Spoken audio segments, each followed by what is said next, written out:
ఇది కంకర శుద్ధముక్క. వేల కోట్లు దోచుకున్నారు. దుబ్బను కూడా కంకర అని నమ్మిస్తున్న గనులు. క్రషర్ కంపెనీలన్నీ సిండికేట్ అయి ప్రజాధనం దోచుకుతిన్నాయి.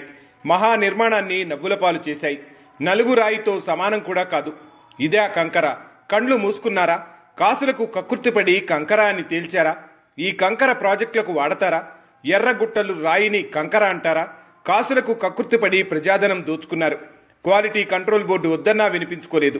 క్వాలిటీ కంట్రోల్ బోర్డు కాదన్నా వాడేశారు. కాంట్రాక్టర్ల ధనదాహానికి అధికారులు తోడయ్యారు. చూసేవారెవరని విచ్చలవిడిగా ఎర్ర కంకర వాడేశారు. మహా ప్రాజెక్టును సర్వనాశనం చేశారు. అది కంకరే కాదు, ప్రాజెక్టులకు సరఫరా చేశారు. మన్ను మశానం తప్ప కంకర అసలే కాదు. అవును అవును అని తల ఊపే అధికారులు. వరంగల్ గుట్టల్లో బలమైన బండలే లేవు.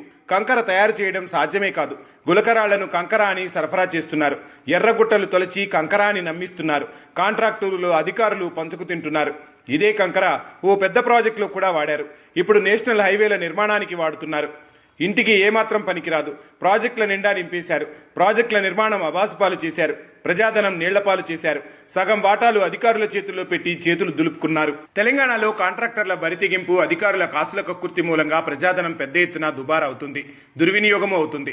ప్రభుత్వానికి నాణ్యమైన కంకర సరఫరా చేస్తామని చెప్పి టెండర్లు దక్కించుకొని పనికిరాని కంకర సరఫరా చేస్తున్నారు. శుద్ధ కూడా అంతో ఇంతో నయమైనంత నాసిరకం కంకర సరఫరా చేశారు. అసలు దాన్ని కంకర అని ఎలా నిర్ధారించారో, ఎలా కంకర అని కాంట్రాక్టర్లు నిర్ణయించుకున్నారో అర్థం కాదు. కంకర పేరుతో సరఫరా చేస్తున్న దానిని అదే కంకర అని అధికారులు ఎలా నిర్ధారిస్తున్నారు, ఎలా ఎందుకు అనుమతులు జారీ చేస్తున్నారో తెలియకుండా పోతుంది. గత 10 ఏళ్ల కాలంగా ఈ దుబారా వ్యవహారం విపరీతంగా సాగుతుంది. సహజంగా ఏ నిర్మాణానికైనా సరే నాణ్యమైన కంకర కావాలని కోరుకుంటాం. మంచి కంకరలో చిన్న డస్టు కూడా ఉండకుండా జాగ్రత్త పడతాం. ఈ కంకర తెచ్చుకున్న తర్వాత ఏమాత్రం అనుమానం వచ్చినా తిరిగి వాపస్ పంపిస్తాం. మరి అలాంటిది తెలంగాణ ప్రభుత్వం చేపట్టే అనేక కార్యక్రమాలకు అధికారులు దగ్గరుండి పనికిరాని, ఎందుకు పనిచేయని కంకరను ప్రోత్సహిస్తున్నారు. కంకర అంటే ఏళ్ల తరబడి మన్నేలా ఉండాలి, చెక్కు చెదరకుండా ఉండాలి, గాలి నీటి కోతను తట్టుకోగలగాలి, దశాబ్దాల తరబడి బలంగా దృఢంగా ఉండాలి. నిజమైన రాయితో తయారైన కంకర 100 సంవత్సరాలైనా సరే గట్టిగా ఉంటుంది. నిర్మాణాలను పటిష్టంగా ఉంచుతుంది. ఇంటి నిర్మాణాలకే ఇన్ని రకాలుగా ఆలోచిస్తాం. అలాంటిది ప్రభుత్వాలు ప్రతిష్టాత్మకంగా చేపట్టే నిర్మాణాలకు మరింత బలమైన కంకర అవసరం. ఎండకు, వానకు, వరదలకు తట్టుకుని నిలబడేలా ఉండాలి. అది రోడ్డైనా, ప్రాజెక్టులైనా, చెరువులైనా, చెక్ డ్యాంలైనా, రిజర్వాయర్లైనా సరే.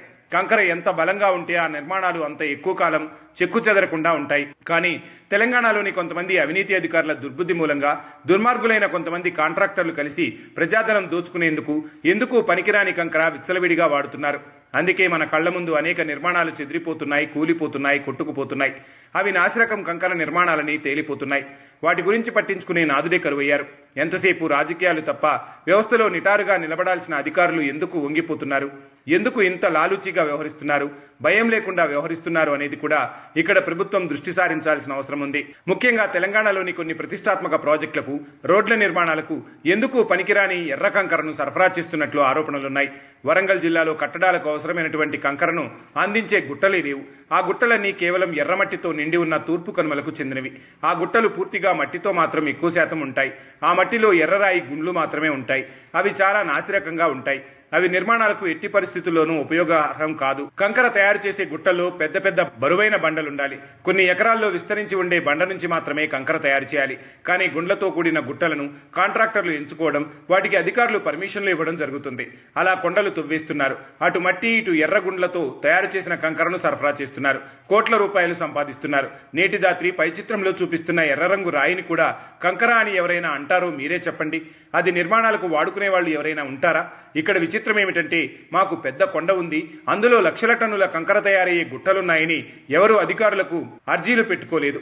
మేము కంకర వ్యాపారం చేయాలనుకుంటున్నాం, మీరేమైనా గుట్టలను మాకు అప్పగిస్తే కంకర తయారు చేసి ప్రభుత్వానికి సరఫరా చేస్తామని దరఖాస్తులు పెట్టుకున్నారు. అలా దరఖాస్తులు పెట్టుకున్న వారికి అత్తసొమ్ము అల్లుడు దానం చేసినట్లు కనిపించిన ప్రతి గుట్టను అధికారులు కాంట్రాక్టర్లకు రాసిచ్చేశారు. కంకర తెమ్మని రాతపూర్వక ఆదేశాలిచ్చారు. ఇది కంకరేనా?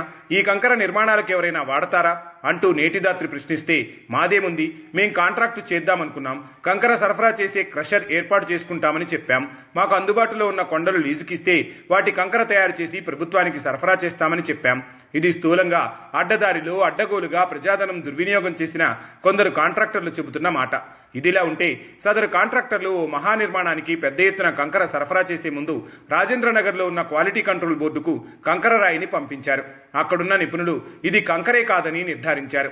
అది కంకరగా పనికిరాదని తేల్చేశారు. ఇది శుద్ధ కన్నా అధ్వాన్నమైందని చెప్పారు. ఈ ఎర్రరాయికి కరిగిపోయే గుణం ఉంటుందని చెప్పారు.